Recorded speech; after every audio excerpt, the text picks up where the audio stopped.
I was completely from a research background and I never had a plan to become a software developer.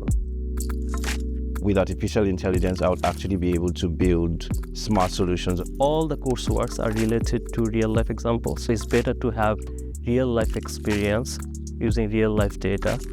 Some academic teachers, they helped me to think bigger and pushing myself beyond my limit. So I think we were quite prepared, not just for the academic world, but outside the academic world as well. I get every possible help from all the lecturers. Sought their advice when we had the idea. They were very helpful, gave us the tools and advice that we needed to put it together. Come here with your messy, small idea and they will help you to organize it. I am one of the directors in Camera Software Solution, founded by myself and two of my friends. Our tagline is intelligence from wealth and innovation for the world. We built AI-driven, smart, data-powered solutions for the real-life problems what company faces right now. Studying in University of South Wales actually provides a lot of opportunities for you.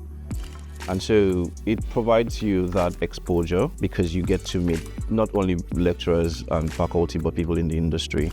Go for it if you are really passionate about it.